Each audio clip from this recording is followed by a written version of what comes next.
Perjumpaan itu telah ditangguhkan tetapi belum dibatalkan. Ada 4 orang yang dipanggil, iaitu saya sendiri selaku ahli Majlis Pimpinan Tertinggi dan juga Ketua Bahagian Pagi, Datuk Suhaimi Ghazali, Ketua Bahagian Sepang dan Setiausaha Negeri Selangor, Saudara Isa Saidi, Ketua Bahagian Ampang, dan Saudara Muhammad Fadi Ismail, Ketua Bahagian Ipoh Timur. Pertama sekali perlu diketahui bahawa kami sebenarnya sedaya upaya kami cuba untuk mengekalkan isu ini sebagai isu dalaman parti. Sebab itulah walaupun media banyak tanya, walaupun ramai orang-orang atas dalam parti bercakap secara terbuka mengenai isu SD ini, kami memilih untuk tak jawab apa-apa langsung kepada media. Kami diam sebab kami nak uruskan hal ini secara dalaman mengikut budaya bersatu, budaya sebagai satu keluarga. Itu sebenarnya budaya bersatu, budaya yang mana kita boleh berbeza pandangan tapi kita selesaikan secara perbincangan secara adik-beradik. Tetapi ada pihak yang membocorkan kepada media bahawa kami dipanggil ke lembaga disiplin. Malah yang lebih mengejutkan, seminggu sebelum kami terima notis, telah ada yang menyebarkan dalam media sosial bahawa akan ada sidang lembaga disiplin. Notis belum keluar tapi berita dah. Akibatnya setiap hari nama baik dan imej kami dan juga 120 orang ketua-ketua bahagian yang menandatangani dokumen yang akan saya sebutkan setiap hari diserang dengan menggunakan negatif songsang yang bagi kami adalah satu negatif songsang yang sengaja cuba dibentuk. Dan untuk memastikan karakter assassination yang bertubi-tubi ini tidak berterusan, kami pada hari ini terpaksa mengadakan sidang media untuk membersihkan nama kami dan nama 120 orang ketua-ketua bahagian lain yang turut sama menyokong apa yang kita lakukan. Bukan saja kepada parti, tapi juga kepada rakyat seluruh negara. Kami seboleh-bolehnya tak mahu buat sidang media ni sebenarnya, tapi apa lagi pilihan yang ada pada kami? Kami diminta untuk bersabar dan fikir mengenai parti. Tapi siapa pula dalam parti yang fikir mengenai kami 120 orang ni? Jadi saya nak minta kita clear bahawa bila saya sebut tentang kami, saya tak masukkan kami 4 orang saja. Saya masukkan kami 120 orang. Walaupun kami 4 saja baru dipanggil. Jadi dalam sidang media ini izinkan saya jelaskan kronologi sebenar apa yang berlaku. Sekitar 3 minggu sebelum PAT, Perhimpunan Agong Tahunan bersama, bila mana saya dan beberapa rakan-rakan duduk berbual, kami berbual secara santai saja, timbul persoalan tentang satu cadangan untuk membawa usul pencalonan Perdana Menteri dalam PAT. Tak ada masalah untuk kita namakan Tan Sri Presiden sebagai calon Perdana Menteri, tetapi ramai di kalangan kami yang mempersoalkan kewajaran perkara yang sebenarnya bersifat strategi dalaman dibawa ke platform terbuka seperti PAT. Ini kerana kami merasakan ia boleh menimbulkan polemik yang tidak diperlukan. Maka timbullah satu cadangan untuk kita berjumpa dengan Tan Sri, membincangkan semula perkara ini.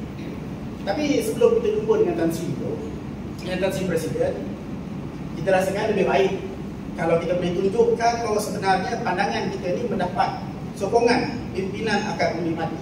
Dan bilangan itu bilangan yang ramai, supaya jelas bahawa sebenarnya yang sependapat dengan kami adalah bilangan yang besar. Tak ialah, takkanlah kita nak jumpa dengan Tan Sri Presiden, kita pergi dengan tangan kosong. Yang eloknya ialah ada something dalam tangan kita, menunjukkannya bukan idea nak mandai-mandai seorang diri. Maka kita pun mulakanlah usaha mengumpul tanda tangan, menyokong idea supaya tidak dibawa usul ini. Asalnya nak buat macam petition, tapi kita tengok petition ni dia mungkin tak berapa kemah sangat, tulisan tangan dia terlalu murah semua. Jadi kita buat dalam satu format dokumen akuat yang sekarang ni ramai orang duduk sebagai SD. Saya nak bacakan dokumen yang ramai pihak selalu rujuk sebagai SD tersebut. Ini sebenarnya dokumen yang ditandatangani oleh 120 orang ketua-ketua bahagian bersatu yang kononnya dituduh sebagai satu kesalahan. So ini dokumen, saya baca yang saya tulis. Jadi atas tu memang ada tulislah akuan bersumpah. Idea asalnya nak buat sebagai SD, tapi dah lah saya tak payah rujuk apa. Jadi bunyi macam ni, saya Wan Saiful Banjar yang beralamat sekian-sekian dengan nombor kad pengenalan sekian-sekian selaku ketua bahagian bersatu bagi dengan ini menyatakan bahawa 1.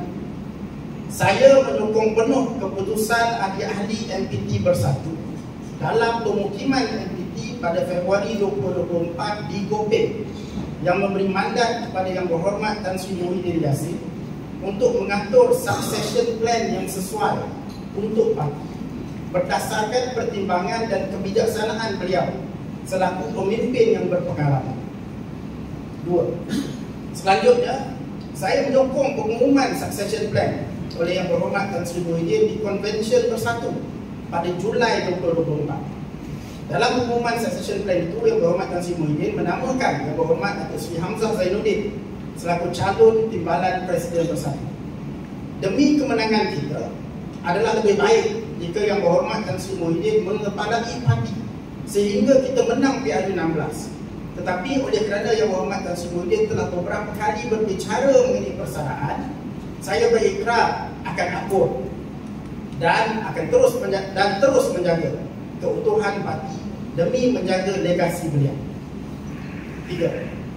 Jika Yang Berhormat Tan Sri Muhyiddin mahu melaksanakan perubahan, saya cadangkan ianya perlu dilaksanakan awal untuk memberi ruang ke pimpinan baru membuat rancangan memimpin parti dengan syarat mesti mengekalkan Yang Berhormat Tan Sri Muhyiddin sebagai pengurusi atau penasihat parti dan wajah hadapan parti. Saya tak jumpa translation poster boy dia wajah hadapan parti. Perkara ini tidak wajar dibawa ke perbincangan terbuka seperti PAP kerana ia adalah strategi dalaman dan boleh mengundang reaksi negatif PAS. Paragraf 4. Saya merakamkan sepenuh penghargaan kepada Yang Berhormat Tan Sri Muhyiddin atas sifat beliau sebagai negarawan dan pemimpin yang ikhlas yang telah bersusah payah merangka succession plan yang begitu teratur dan teliti. Adalah ini ayat tutup lah kiranya. Bukan ini dibuat secara sukarela dan kemudian ada tanda tangan. Itu dokumen penuh apa yang dipanggil sebagai SD. Dia sebenarnya dokumen akuan saja. Dan itu adalah teks penuh dokumen yang kami, ini yang ada ketua-ketua bahagian dalam sini, yang kami tanda tangan. Kami yakin, dan bukan kami saja, dan 120 orang yang tanda tangan. Kami yakin bahawa sesiapa pun yang sayangkan Presiden dan sayangkan parti, pasti mereka akan menyokong dokumen yang kami sediakan ini. Maka terbukti apabila kami mula war-warkan kepada rakan-rakan ketua-ketua bahagian, kami dapat sokongan yang besar. 120 orang ketua bahagian menandatangani dokumen ini. Ramai yang ada dalam Dewan yang adalah saksi. Dan saya rasa amat jelas bahawa fokus kami ialah menyatakan pandangan bahawa usul yang sensitif tak perlu dibawa ke PAP. Kita build up sokongan kepada Tan Sri, dan poin utamanya ialah usul yang sensitif tidak perlu dibawa ke PAP. Malahan kalau diteliti, kita siap tetapkan lagi syarat bahawa Tan Sri Presiden mesti terus di depan. Di mana salahnya kandungan dokumen? Tidak ada satu ayat pun yang menolak Presiden. Saya harap kita jelas mengenai kandungan dokumen akuan tersebut. Jadi seterusnya timbul persoalan. Mana datangnya naratif songsang bahawa ada usaha nak menjatuhkan Presiden, sehingga isu ini dimasukkan oleh orang yang menulis ucapan dasar Presiden dan menjadi polemik dalam parti hingga hari ini. Dan lanjutan daripada itu, kami 4 orang pula dipanggil ke lembaga disiplin. Katanya ada lagi. Untuk mencari punca naratif yang songsang sepanjang minggu lepas, sebenarnya sebelum tu lagi pun, kami rakan-rakan ketua bahagian yang ada ni, kami duduk semeja dan kita bincang balik, kita review balik apa yang berlaku. Kami dapati bahawa ada satu titik permulaan di mana naratif menolak Presiden ini mula dicetuskan. Insiden ini ialah apabila Datuk Suhaimi Ghazali, Ketua Bahagian Sepah dan Setiausaha Negeri Selangor, dan juga Saudara Syukur Mustafa, dia jauh sikit dari ini, Ketua Bahagian Puchong dan Ketua Penerangan Selangor, dipanggil bertemu dengan Yang Berhormat Datuk Seri Azmin Ali. Pertemuan tersebut berlaku pada hari Selasa 19 Ogos 2025, beberapa minggu sebelum PAP, pada jam 11 pagi di Ibu Pejabat Bersatu. Turut hadir dalam perjumpaan tersebut ialah YB Rosnizan Ahmad, Ketua Bahagian Kuala Langat, dan YB Datuk Harrison Hassan, Ketua Bahagian Kuala Selangor. Datuk Suhaimi dan sekejap lagi Saudara Syukur ada di sini, dan mereka boleh mengesahkan bahawa dalam perjumpaan itu mereka digugur oleh Azmin Ali bahawa mereka tidak akan dapat watikah calon untuk bertanding dalam pilihan raya sekiranya mereka tidak menarik balik SD yang nak menjatuhkan presiden.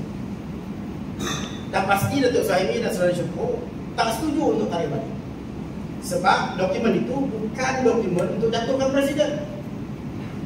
Mereka tak pernah tanda tangan apa-apa dokumen untuk menjatuhkan presiden. Kami semua tak pernah tanda tangan apa-apa dokumen untuk menjatuhkan presiden.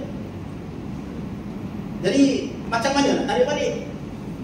Dokumen yang ditandatangani tumpuannya ialah tidak mahu usul yang boleh membawa mudarat kepada parti dibawa ke PAT. Itu tumpuannya. Tetapi Azmin berkeras dengan tuntutan bahawa mereka berdua, Datuk Suhaimi dan Saudara Syukur, tak akan jadi calon kalau tak tarik balik. Malahan saya dimaklumkan bahawa dalam perbualan itu Azmin pun ada kata dengan saya pun confirm tak dapat watikah jadi calon.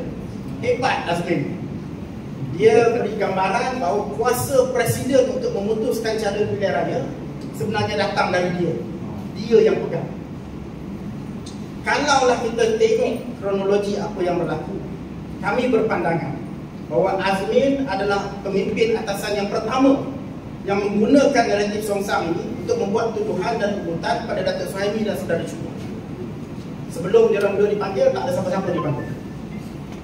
Yang menariknya, pada masa yang sama, jentera Black Ops di media sosial begitu aktif menyebar naratif songsam bahawa ada usaha menjatuhkan presiden. Tun Faisal, ramai ketua bahagian sayang semua kat Tun Faisal, ketua penerangan parti, pula jadi kepala batu api. Dia bersungguh-sungguh keluarkan macam-macam kenyataan di sana sini, tapi sikit pun tak ada usaha nak hubungi saya untuk baca kandungan sebenar SD. Saya betul-betul pelik kenapa dia tak ada langsung kontak saya, hubungi saya untuk semak kandungan dokumen itu. Adakah dia tidak berminat dengan kebenaran? Adakah dia hanya berminat untuk pasakkan naratif yang songsam ini dalam minda semua orang agar parti kita berpecah? Dalam gerak kerja Black Ops pula ada nombor dari luar negara, kalau tak silap saya dari Thailand, dan nombor dalam negara, nombor phone yang digunakan untuk menyebarkan surat layang dan video grup WhatsApp yang mengaitkan timbalan Presiden Datuk Seri Hamzah Zainuddin dengan usaha mengumpul SD menjatuhkan Presiden. Yang peliknya, semua orang termasuklah pimpinan dalam parti tahu bahawa saya yang menggerakkan inisiatif ini. Saya berjumpa dengan kawan-kawan ketua-ketua bahagian. Datuk Seri Hamzah langsung tak tahu apa-apa pada masa itu. Tetapi fitnah yang disebarkan tiba-tiba mengatakan Datuk Seri Hamzah yang nak jatuhkan presiden. Sehingga ada sekali itu Datuk Seri Hamzah pergi ke Sabah, dia balik daripada Sabah. Dia call saya. Daripada Sabah dia call saya, kita nak jumpa. Saya tak ingat tarikh berapa bulan, tapi saya ingat saya jumpa dia tu hari Selasa. Saya masuk bilik, terus kena marah. Apa benda kau buat Johor Timur sampai nama aku pun timbul sama? Member tak tahu apa pun. Tapi dikatakan dia nak menjatuhkan presiden. Sebab itulah kami membuat kesimpulan bahawa ini menunjukkan ada orang yang cuba mengambil kesempatan dari isu ini untuk memburukkan nama baik Datuk Seri Hamzah. Dan individu yang menjadi dalang sudah pasti orang yang merasakan bahawa Datuk Seri Hamzah adalah ancaman kepada dia. Saya tak mahu namakan orang itu. Tuan-tuan, perempuan yang wartawan, kawan-kawan ketua-ketua bahagian dan semua yang tengok sidang media ini boleh buat tafsiran sendiri. Siapa yang kita kenali perangainya suka baling batu dan sembunyi tangan. Yang paling senyap sekali, tak ada apa-apa langsung dia buat. Seterusnya itu dia kata bukan saya. Seterusnya kita pergi ke Perhimpunan Agong Tahunan Bersatu pada 6 dan 7 September 2020. Dalam majlis tu banyak benda lah berlaku, tapi ada dua keganjilan yang saya nak sebut di sini. Pertama, kita melihat bahawa ramai betul peserta yang hadir pada hari tersebut. Dari mana datangnya mereka yang begitu ramai ini, sehingga kan ada ketua bahagian pun tak dapat terusi. Saya rasa kat sini boleh confirm kan. Mana rasa hormat kepada institusi ketua-ketua bahagian? Kenapa Setiausaha Agung membenarkan situasi seperti itu berlaku? Yang kedua, dalam ucapan dasar Presiden terdapat ayat yang mendakwa ada usaha mengumpul SD untuk menjatuhkan Presiden. Soalannya, siapa yang bawa naratif songsang ini sehingga Presiden pun tersalah faham mengenai apa yang berlaku? Adakah penasihat-penasihat ini membaca dokumen sebenar sebelum menulis ayat itu, atau adakah nasihat ini ada agenda yang lain?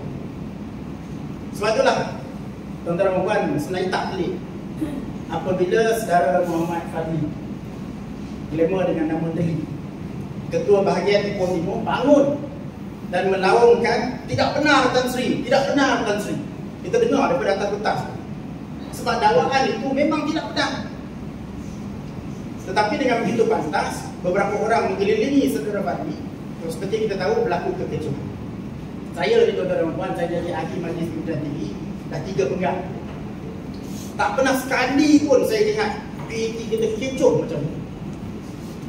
Banyak isu sensitif yang kita bincang, tak pernah berlaku macam ni.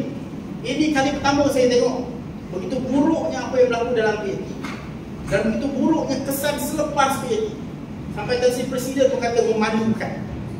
Dulu saya kritik PKR sebab mesyuarat dirangi kerusi melayang, meja pun kadang-kadang terbang sekali. Mesyuarat jadi kecoh. Sekarang ni malulah kita bila budaya PKR dibawa masuk dalam parti kita yang nama Bersatu.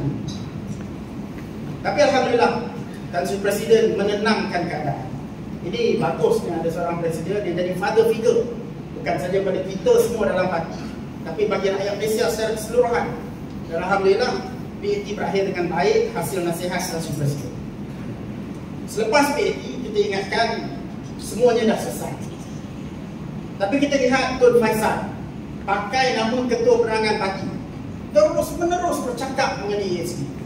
Saya tertanya-tanya, adakah dia sengaja tak mahu isu itu mati, dan dia sengaja mahu isu itu jadi panas, sedangkan Tan Sri Presiden sendiri dah kata kita tutup and we move on.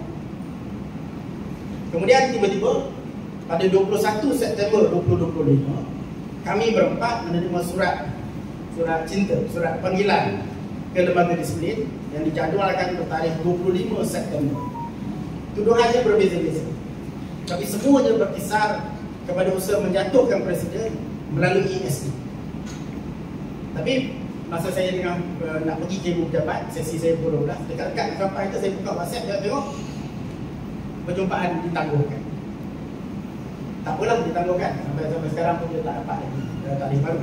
Saya dengar cerita pada malam 25 September, selepas Lembaga Disiplin ditangguhkan, Azmin hantar mesej kepada Adun Selangor menyatakan bahawa dia nak letak jawatan sebagai Ketua Pembangkang Selangor. Kemudian mesej itu dipadamkan. Ada yang tanya saya, adakah Azmin letak jawatan sebab merajuk Lembaga Disiplin ditangguhkan? Saya jawab, saya tak tahu. Juara merajuk Malaysia ni yang ala-ala drama queen ni memang kita boleh bagilah kepada Datuk Seri Azmin Ali. Itu special award yang kita boleh bagi kepada dia. Sebab sebenarnya tuan-tuan dan puan, sebelum ni pun yang merajuk-merajuk ni kita biasa sangat dah dengan Azmin. Kalau kita ingat masa Konvensyen Bersatu Malaysia, Tan Sri Presiden umumkan ni pada 13 bulan 2024. Tan Sri Presiden umumkan bahawa Azmin akan dilantik hanya sebagai Setiausaha Agung. Dia merajuk, dia umumkan dia tolak. Ya, saya ada satu mesej dia hantar dalam grup WhatsApp Badan Pimpinan Negeri Selangor. Ada orang daripada Sepang tu, dia forwardkan satu kenyataan media daripada Harian Metro. Muhyiddin Syadam Hamzah jadi Timbalan Presiden, Azmin jadi Setiausaha Agung. Tahniah YBPSAA, dan dia tag dekat saya ni. Pukul 8.06 malam 13 Julai 2024. 8.7 minit, 1 minit je Datuk Seri Azmin Ali terus balas, jangan ucap tahniah, saya sudah tolak. Masa tu lah dia tolak jadi Setiausaha Agung. Saya Setiausaha Agung, saya pun tak tahulah masa tu siapa yang datang tunjuk bagi pelayan kasih sayang dan kemanjaan kepada Datuk Seri Azmin, sehingga akhirnya alhamdulillah dia setuju untuk terima jawatan sebagai sesiapa. Hujan Azmin ni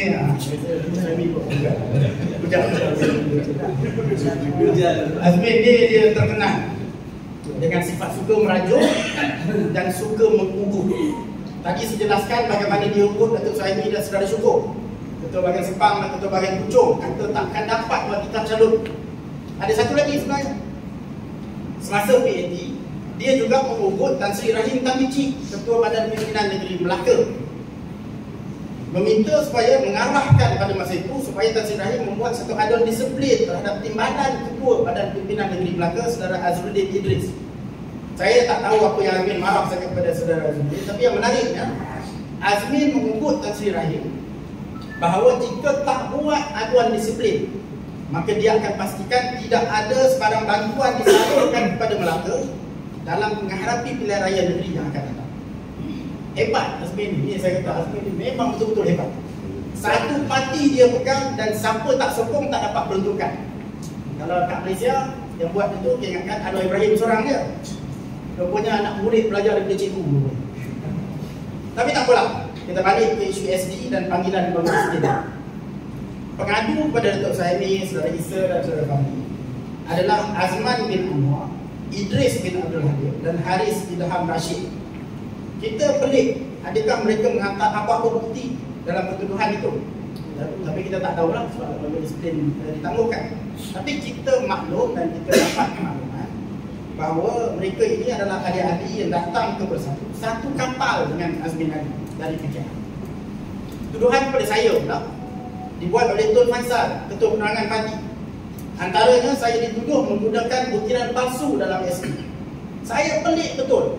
Dia tak baca SD tu, mana dia dapat maklumat bahawa ada butiran palsu. Tuan-tuan dengar katakan SD tadi, mana satu yang palsu? Dan saya nak buat penjelasan, takut ada seorang kekeliruan. Hubungan saya, yang ni saya kena mengaku depan-depan. Hubungan saya dengan Azmin ni memang sejuk dan dingin. Dia mencapai tahap beku. Ni saya kena akui memang sejuk. Saya rasa sebab dia begini, ni pandangan saya. Ceritanya sebelum konvensyen Bersatu pada Julai 2024, saya sebenarnya meletakkan diri saya dalam kumpulan yang menyokong Azmin. Sorry lah, saya minta maaf. Tapi masa tu saya letak diri saya dalam kumpulan yang sokong dia. Saya rasa dia layak, even kalau nak jadi timbalan presiden sekalipun. Jadi saya sokong Azmin sebelum pemilihan. Dalam konvensyen, Tan Sri umumkan Azmin sebagai susah agung. Tak apalah, kita terima. Itu kebijaksanaan Tan Sri Presiden. Sebaik saja selepas konvensyen, saya dapat maklumat baru yang mendakwa bahawa siasatan ni selepas konvensyen, siasatan forensik terhadap video intim yang dikatakan membabitkan Azmin Ali disandarkan. Katanya siasatan forensik mendapati bahawa video itu adalah sahih. Ini menyebabkan saya berubah fikiran mengenai Azmin Ali. Dan saya menyuarakan pandangan saya kepada beberapa orang bahawa selagi mana isu video songsang ini tak selesai, Azmin tak sesuai jadi pemimpin Bersatu. Macam mana kita nak letak muka kita? Bayangkan pilihan raya negeri Sabah nak datang, kita pergi kempen, orang kata alamak kau pun video sandakan tak boleh selesai. Sabah, ini satu isu besar. Saya bersikap bahawa kalau political persecution, ya kita wajib bertahan dan kita wajib lawan. Tapi kalau isu moral yang songsang, maka itu tidak sesuai untuk parti seperti Bersatu. Parti lain mungkin boleh, tidak silap boleh jadi presiden, tapi bukan parti Bersatu. Selepas itu, hubungan saya dengan Azmin selepas perbincangan pembahasan itu, hubungan saya dengan Azmin ini memang terus jadi sejuk, dingin dan beku terus laginya. Jadi saya tak pelik kalau sekiranya beliau sentiasa mencari peluang nak target saya. Tak. Jadi tuan-tuan dan puan, saya nak ringkaskan ini sebagai penutup. Yang pertama, dokumen yang ditandatangani bukan untuk menjatuhkan presiden, tetapi untuk meminta supaya jangan bawa usul yang tidak sesuai ke PAT. Hari ini kita dapat lihat kesan daripada usul itu. Bersatu boleh hilang kerusi-pengurusi PN. Dan bersatu juga boleh hilang peluang untuk menaikkan pemimpin kita jadi calon Perdana Menteri.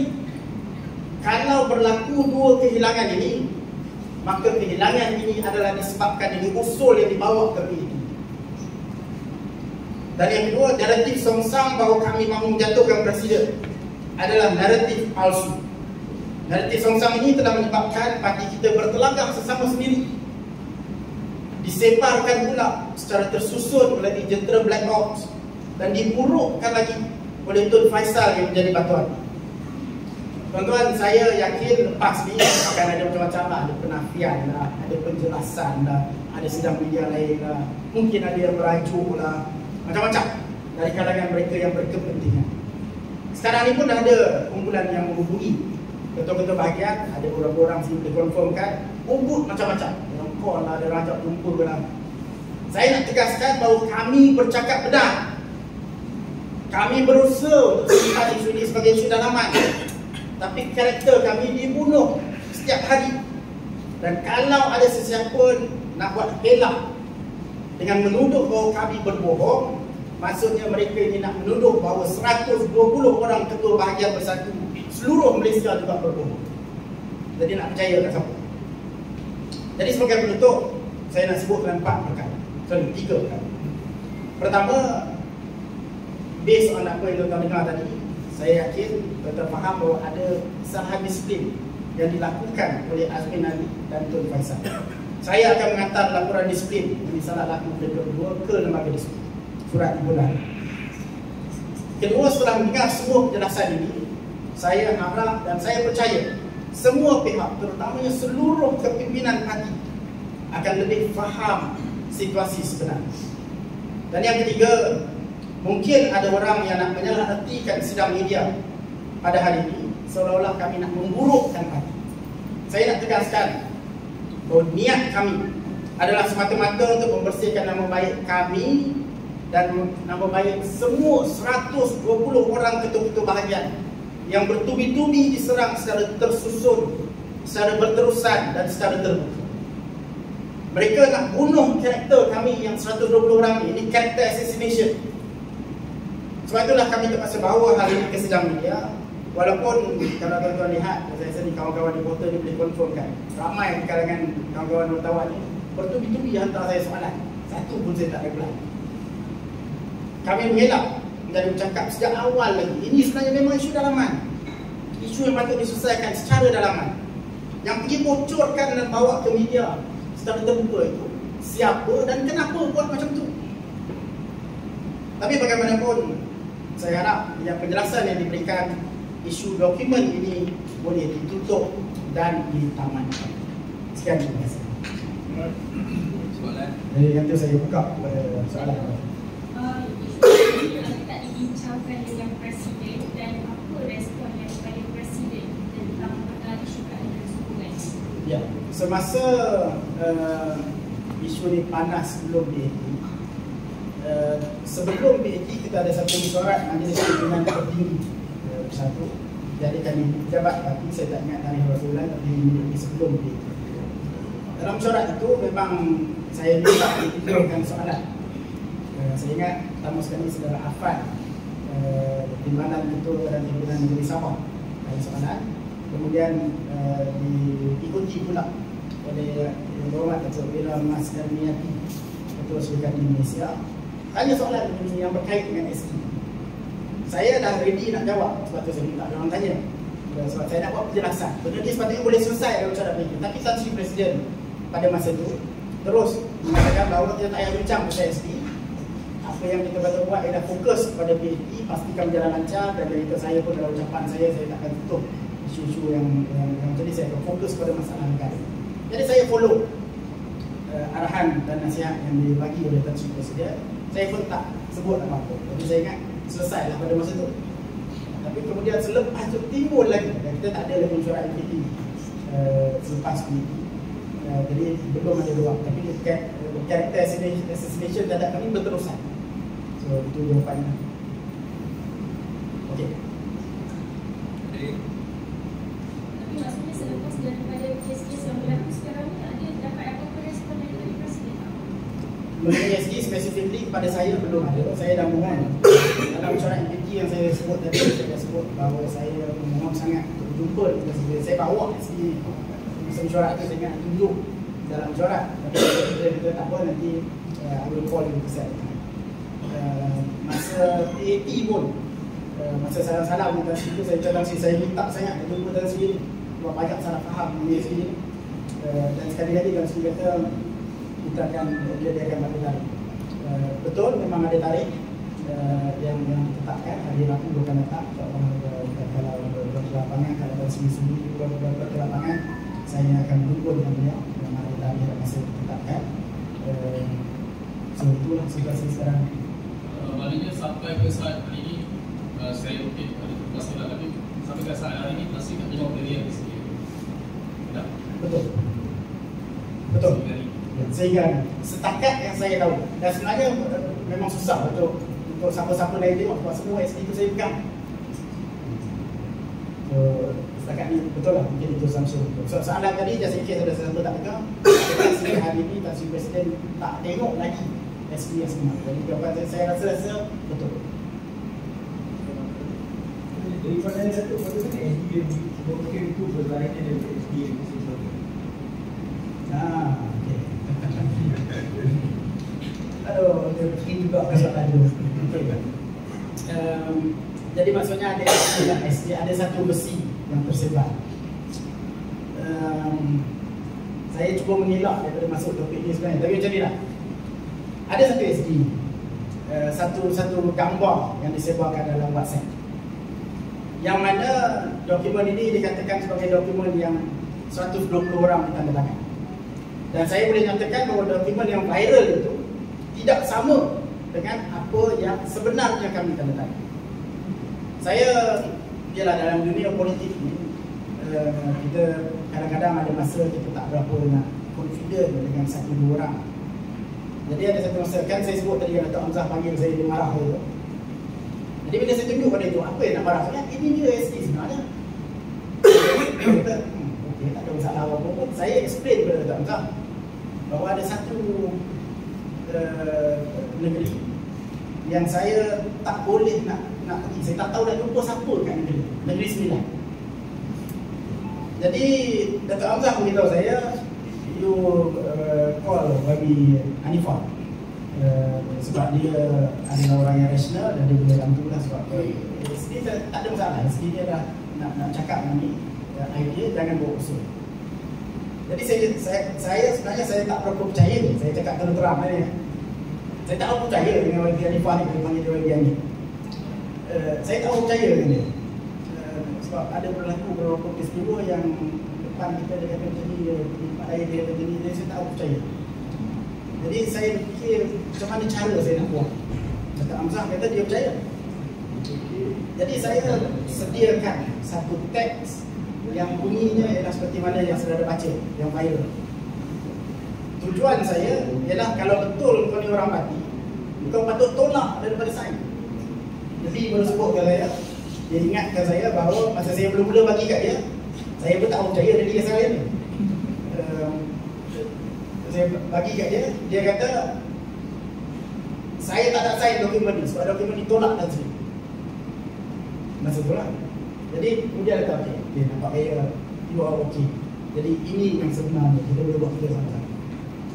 Bagi Hanif ni, dia baca dokumen tu nak minta supaya Tan Sri segera berubah. Dia kata tak ada masalah, aku boleh dapatkan 5 tanda tangan. Saya tak expect akan tolak. Dia kata aku akan dapatkan 5 tanda tangan. Apa yang dibuat sebalik ini, saya tak tahu lah betul-betul dia dapatkan 5 tanda tangan atau tidak. Tetapi itulah dia versi yang diviralkan. Saya boleh confirmkan bahawa itu adalah yang dipegang oleh Wadi Hanif. Sebab apa? Sebab walaupun dia padamkan PSG ni, dia ada satu tempat tu dia tulis Ketua Bahagian Bersatu, nama bahagian. Macam ni saya dia tulis bagi. Jadi dia padamkan kat situ yang bagi tu.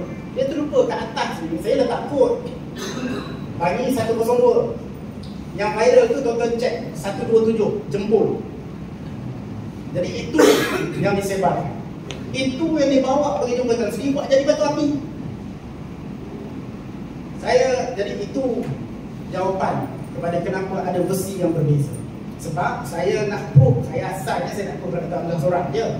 Tak sangka dapat saya proof kat satu Malaysia ni tiba-tiba bahawa individu seorang ni memang sukar dipercayai. So itu cerita. Datuk, tadi Datuk ada ceritakan tentang hubungan Datuk dengan Azmin. So bagaimana pula hubungan Datuk dengan Tun Faisal itu sendiri kan? Sebab inilah Tun Faisal kata Datuk merupakan antara yang menyebabkan naratif ini. Dan seterusnya memandangkan Datuk ada kata yang Tun Faisal tidak ada sebarang inisiatif untuk menghubungi Datuk dan juga sesiapa untuk mengesahkan tentang KSP itu. Ada tak ada pihak Datuk sendiri atau siapa yang cuba untuk menghubungi Tun Faisal yang pilih? Ya. First kali saya memang tidak menghidangkan dokumen di WhatsApp, PDF semua tak ada. Sebab yelah kita sudah lama selesaikan dalam saya bagi 2 orang terbagi sign. Sign saya ni itu cerita. Dengan Tun Faisal, hubungan saya dengan dia apa mesra. Dengan semua itu bahagia. Saya rasa macam ni lah, jangan tanya hubungan saya dengan dia. Tanya betul-betul bahagia ni hubungan dia orang dengan Tun Faisal macam mana. Saya pasti jawapan mereka ialah kami menyayangi Tun Faisal dengan sepenuh hati je. Cuma kita minta supaya kurangkan sikit pengambilan gula. Dia hyper ni payah. Sebab pada hari PAT sebelum perbahasan usul, sebenarnya saya terserempak dengan dia di Dewan. Saya kata Tun, saya minta sangat usul tak payah bawa apa yang ada cerita jom kita duduk tengok betul SK tuan. Dia kata tak payah. Dia brush off macam tu je. Dan ini realiti. Dan bila kita cakap dengan Tun Faisal, ini semua boleh jadi saksi ni. Saya tak buat cerita. Semua depan ni bodoh belaka dalam kepala dia. Betul-betul bahagian. Memang mangkuk ayun tak boleh harap semua betul-betul bahagian. Tak faham perlembagaan. Itu kalau karakter Tun Faisal. Dan itulah dia tutup penerangan kita. So, dalam kata lain untuk menjawab soalan tadi, hubungan saya dengan Tun Faisal amat masih. Oh, betul. Ya, ada kata ramai kan ada dua tapi yang masih presiden. Akan SK dan SK yang saya rasa akan bawa ke SK ni dan SK yang akan menuliskan. Tak, yang satu lagi tu bagi saya tak relevan pun dalam perbincangan ni. Tapi ia dijadikan bahan untuk orang yang berhajat untuk mengambil peluang dalam hal ni untuk memburukkan Datuk Hamzah dia. Sebab dia nampak, oh ini dia SK sebenarnya. Dia tak tahu yang SK yang saya kesan. Dia lain. Yang tu SK tu tak ada tanda tangan pun. Jadi bagi saya tu tak relevan. Tapi kita akan explain kepada Tan Sri. Dan saya yakin dengan pelaksanaan Tan Sri dalam menilai hal ini. Tidak satu jumpa sebahagian ini menyokong bahawa Datuk Sri Azmi dan Tun Faisal patut berhati dengan. Ya, yang tu kita tak bincang, kita tak ada SK berkait dengannya. Dan saya rasa kita tak payah pergi ke situ lah. Tapi yang pastinya saya akan submit laporan disiplin mengenai Azmin dan salah lakunya dan Tun Faisal dan salah laku. Dan saya mendoakan saya mendoakan supaya lembaga disiplin boleh jadi se-efisien dalam kes saya lah. Kes saya laporan daripada Tun Faisal sampai ke lembaga disiplin 18 bulan. 3 hari lepas tu 21 terus isu surat panggil saya untuk datang menghadap presiden pada 25 hari bulan. Jadi kita tengoklah mungkin petang ni kalau sempat, kalau tidak besok lagi saya sambil kita harap menulis sebiang tak terima. Datuk, mungkin yang pihak mengatakan yang SK ini tidak berlangganan. So, komentar isu ikut perlembagaan atau tidak, dia kata macam tu sebab dia nak jatuhkan presiden. Ini kita kata kita nak buktikan bahawa sebenarnya ada sokongan terhadap idea supaya jangan bawa satu usul yang sensitif dalam PAT dan bincang secara terbuka. Nampak macam mana lagi? Boleh kita datang 120 orang datang jumpa Tan Sri, tapi lebih mudah kalau sebenarnya ada dokumen yang ditandatangani selesai itu. Jadi ikut perlembagaan atau tidak ni sebab dia punya naratif tu songsam daripada awal. So bagi saya tak relevan isu. Tapi kita sekarang kita dapat confirmkan bahawa fakta perlembagaan bersatu ialah Tun Faisal. Ada sikit kata video hari itu.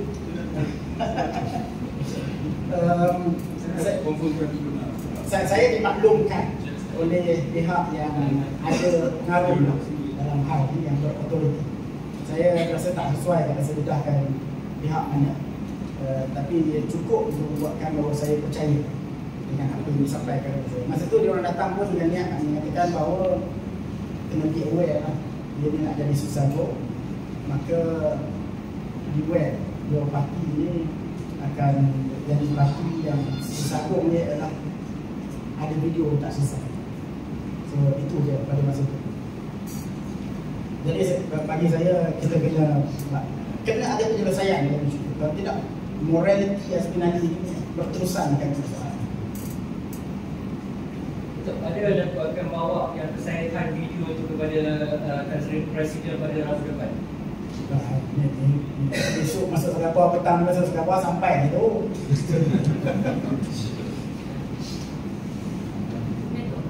Apa harapan bagi pihak Datuk dan juga 120 bahagian ni terhadap pihak PSP? Adakah perlu menilai dan meneliti supaya dilakukan peralihan tersebut dalam peralihan kuasa bagi kelangsungan parti? Peralihan kuasa tu maksudnya apa? Isu Presiden dengan Presiden kasih sambung untuk perangai. Maksudnya Presiden bukan Presiden. Okay. Yang tu bagi saya kita tak bincang pun. Itu sekali lagi saya memang tegas dalam hal ini. Bagi saya itu adalah isu dalaman parti saya yang tidak sesuai untuk dibincangkan secara terbuka macam ni. Kita sampai buat retreat untuk bincang dalam suara, kita jumpa dan cerita sendiri. Kalau sebenarnya kita pergi disclose kat sini perbincangan tu, ada value dalam perbincangan dalaman yang kita buat. Jadi bagi saya, kita ikut apa yang Tan Sri Presiden umumkan dan kita pegang dengan itu. Yang lain-lain dia akan diselesaikan secara dalam. Bagi saya ni walaupun sebenarnya sidang media hari ini dia jadi pelik tu bagi saya. Saya isu dalaman parti dia saya tak nak betul bawa keluar. Memang tak nak. Tapi bila dia asap betul-betul ni, dia terpaksa lah pergi keluar. Kalau tidak, kami yang mati.